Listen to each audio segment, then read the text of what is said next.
Perspective, c'est une association, loi 1901 donc, qui est uniquement composée de gens atteints de pathologies différentes, très souvent lourdes. Voilà, c'est Principe Actif. Sativex, pour nous, ça fait partie de ce qu'on demande, c'est-à-dire l'accès à tous les traitements. Donc, que ce soit sous sa forme naturelle, le cannabis, ou sous sa forme, on va dire, allopathique, et fabriqué en laboratoire, comme le Sativex par exemple, dont on parle beaucoup en ce moment. On évite le synthétique parce qu'en France, il y a déjà eu un premier médicament et qui a l'air de décevoir pas mal de patients de par sa composition. Et donc les gens se méfient énormément des médicaments à base de cannabis sous forme synthétique. Et donc c'est vrai que le Sativex correspondait à une attente de certains patients dans l'association, ou correspond en tous les cas. Je dis correspondait parce que depuis le temps, on se pose la question de savoir si on l'aura un jour. Mais en tous les cas, ça fait partie effectivement des objectifs de l'association, donc l'accès à tous les traitements. Ce qui les motive, enfin disons que nous, on va repartir bien avant l'autorisation de mise sur le marché qui a été accordée en 2013. C'est-à-dire que nous, le Sativex, en tant que patient, on sait que ça existe depuis déjà quasiment 10 ans. On en entend parler. On en entend parler maintenant qu'on a tous ces systèmes de communication, Internet, etc., c'est vrai qu'on a accès à peu près à tout ce qui peut se passer à ce niveau-là. Et donc, on savait qu'il y avait un médicament destiné à la sclérose en plaques, entre autres, pas que d'ailleurs. Il se trouve qu'en France, la prescription ne sera faite que pour les scléroses en plaques, mais on l'attendait sur d'autres traitements, et donc on entendait parler de ce médicament, et on a été très heureux, effectivement, en 93, quand Marisol Touraine a décidé de faire un décret et de pouvoir permettre son autorisation par la suite. Maintenant, pourquoi est-ce qu'il n'est pas là ? On nous dit que c'est une histoire de prix. Effectivement, on a lu un petit peu tout ce qui pouvait se dire dans la presse.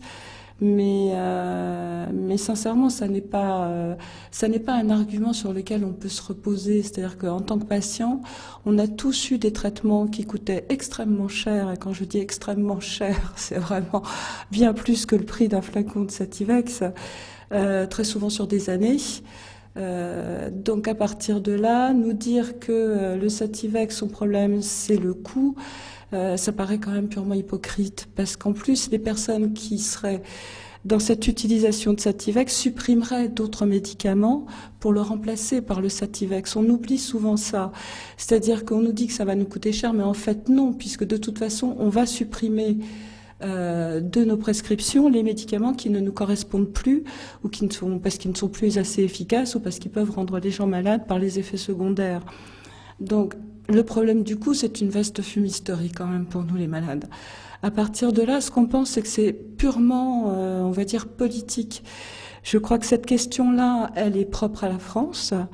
Depuis des années, on parle de cannabis thérapeutique. Là, on va parler du Sativex, mais à partir du moment où on a commencé à parler de cannabis thérapeutique, en tant que malade, on a tout de suite vu les levées de boucliers, on a vu les crises d'hystérie, on a vu vraiment des lobbies menés par des médecins, alors que tout autour de nous, à l'international entre autres et même en Europe, tout proche, on voyait bien que la réaction n'était absolument pas la même.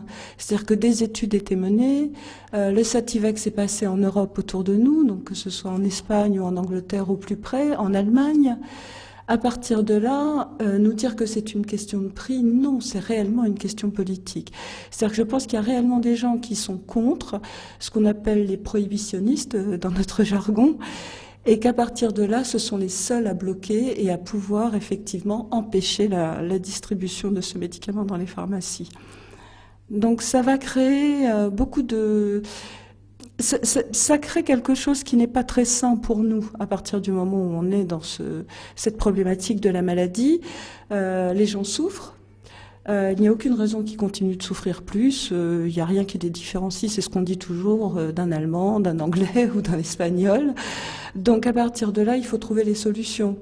Les solutions, c'est quoi? C'est quand on a un peu de moyens c'est passer les frontières pour pouvoir aller l'acheter, que ce soit en Angleterre ou en Espagne. Sinon, c'est de rentrer dans une inégalité qui va être l'illégalité liée à la production de cannabis et essayer de trouver des variétés qui vont avoir des effets équivalents au Sativex sur les scléroses en plaques, sur les douleurs ou autres.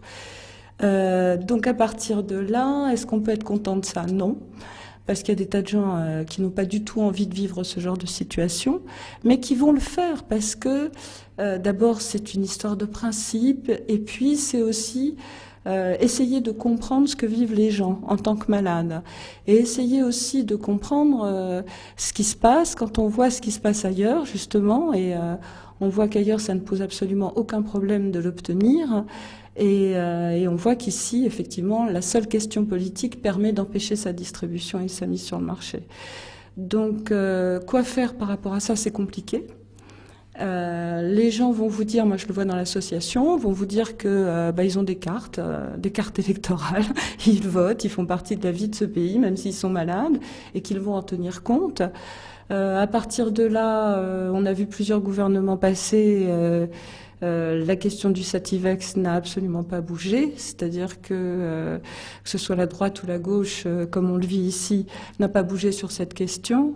Donc, à moins d'un lobby de médecins et de patients, je dirais qu'il y a une espèce d'union pour pouvoir effectivement faire tomber cette question politique, parce que la logique voudrait que ce ne soit qu'une question de santé. Et la santé, ça n'a rien à voir avec la politique, normalement. À partir du moment où le cannabis est considéré en France comme une drogue et que y a tout un lobby qui n'arrête pas de nous dire oui, mais vous, les usagers de cannabis thérapeutique, vous cachez un petit peu derrière vous les usagers de cannabis récréatif.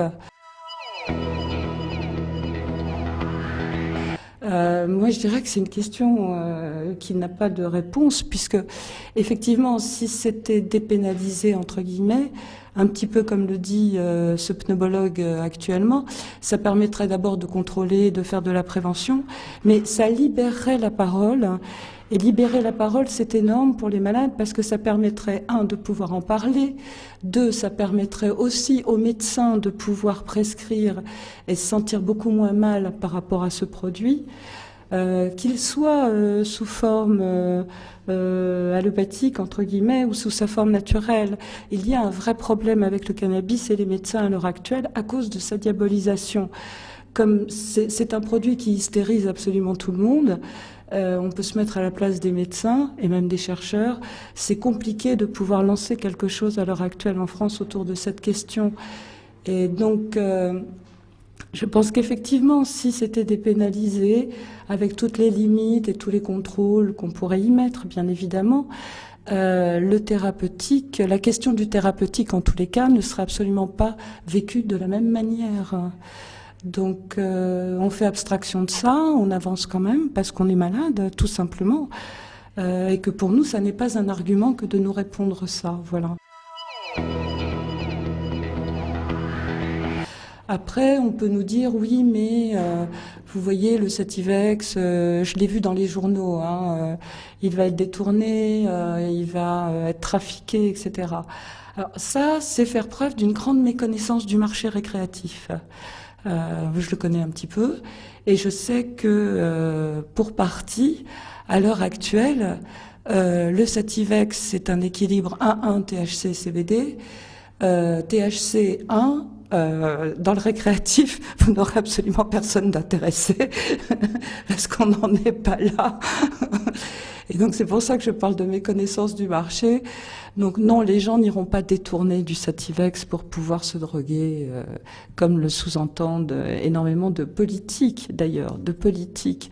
Même si, je ne ciblerai personne, c'est toujours embêtant, mais même si on a des représentants de l'Académie de médecine ou des professeurs addictologues ou professeurs un peu géotrouve-tout, qui de toute façon n'arrêtent pas de dire que dans la pharmacopée on a les équivalents, etc. C'est vraiment ne pas faire preuve de compassion et c'est aussi ne pas entendre les malades sur cette question-là. Nous on le voit à l'intérieur de l'association, Oui, les médicaments ne sont pas tous efficaces. Non, on ne les supporte pas tous. Il y a des effets secondaires qui peuvent être terribles. Et d'après tout ce qui a été lu sur le Sativex et sur les études qui ont pu être menées par rapport à ça, on n'a pas le sentiment que ce soit quelque chose qui va provoquer des délires chez les gens ou je ne sais quoi. Personne ne s'est plaint de ça. On a lu un peu pas mal de résultats. Et de toute façon, toujours avec cet équilibre, ça n'est pas possible. Les gens ne peuvent pas être drogués au Sativex. Et en plus, on s'adresse à des gens qui, pour partie, ont été sous opiacés, entre autres sous morphinique, pour beaucoup, sous benzodiazépine, pour beaucoup. Donc des traitements bien plus lourds que le Sativex. Donc ça reste incompréhensible, mais je pense que cette incompréhension, en fait, elle a quand même une définition qui est: les politiques ont mené une guerre contre le cannabis en France, et que ce soit thérapeutique ou récréatif, tout le monde sera mangé exactement à la même sauce, c'est-à-dire la répression, ce qui est stupide, surtout pour des malades. Bon, là, après, on rentre dans le peu de compassion et d'empathie qu'ont nos politiques pour nous, c'est tout. C'est là où ça crée effectivement des réseaux, des gens qui essaient de s'entraider, de pouvoir avoir accès au Sativex de toute façon. Moi, je vois dans l'association, on en a suffisamment parlé. On a une de nos patientes qui a effectivement eu les moyens de pouvoir le faire, qui a trouvé un médecin neurologue en Angleterre et qui, par le biais de ce neurologue, a réussi à pouvoir se faire prescrire et à acheter en Angleterre du Sativex. Donc, il y a pas mal de gens qui nous demandent comment faire avec l'Espagne, parce qu'ils sont proches de l'Espagne, ou avec la Belgique ou l'Allemagne. Est-ce que c'est réellement ça la solution? Non, la solution, ce serait de pouvoir avoir une prescription, aller à sa pharmacie et l'acheter, et puis voilà, c'est tout. C'est pas plus que ça. En fait, ça amène des personnes, on l'a vu dans l'association, un principe actif, donc ça c'est valable à peu près pour tout ce qui est lié à l'usage du cannabis thérapeutique avec des traitements auxquels on n'a pas accès en France. Donc le Sativex par exemple, dans l'association, il y a des gens donc, qui ont sclérose en plaques, pas de Sativex, des gens qui pensaient que la prescription serait beaucoup plus large et qui s'attendaient à pouvoir obtenir du Sativex, à pouvoir en avoir par prescription, et qui n'entreront pas dans le champ des prescriptions. Donc on a des gens comme ça, qui n'ont jamais fumé de cannabis de leur vie, fumé, mangé, qui ne connaissent pas l'ivresse, et qui donc passent de l'autre côté de cette frontière très borderline, et qui passent au jardinage pour essayer de trouver les équivalents, qui s'y intéressent en tous les cas, essayer de trouver les équivalents. Il y en a même qui voulaient absolument savoir avec quoi était fait le Sativex, le nom des variétés de cannabis, pour pouvoir obtenir les plus proches ou les mêmes, pour pouvoir au moins se soigner, entre guillemets, mais à défaut d'avoir du Sativex, par exemple. Ou par rapport à, je pense aussi à des gens qui sont dans l'association par rapport à l'épilepsie, c'est la même chose. Mais disons, voilà, on fait entrer réellement les gens dans un autre champ qui est le champ de l'illégalité la plus totale, puisque bon, en France, c'est encore passible de prison. On dispense de peine, mais on conduit quand même les gens jusqu'au tribunal. Donc ça crée des angoisses aussi un peu, tout le monde a un peu la trouille. Ce qui est logique, on n'a absolument pas envie de voir arriver les flics à la maison. Et puis, ça amène aussi des gens à faire des choses qui, moi, me font un peu peur. C'est-à-dire des gens qui se mettent en danger alors qu'ils sont malades. Vous avez des gens qui vont jusqu'à faire des grèves de la faim. Il y en a quand même eu 2. Un dont on a beaucoup parlé, mais il y a une autre personne aussi qui avait fait une grève de la faim. Quand on est malade, c'est certainement pas la première des choses à faire, une grève de la faim. Je veux dire, c'est vraiment une mise en danger. Donc, ne pas entendre ça, oui, c'est incompréhensible. Donc, à part être vécu comme une certaine forme de mépris par rapport aux gens qui sont malades, il n'y a pas d'autre réponse à ça. Oui, c'est méprisant et c'est pas très sain pour les gens qui sont effectivement dans ce genre de situation. Voilà.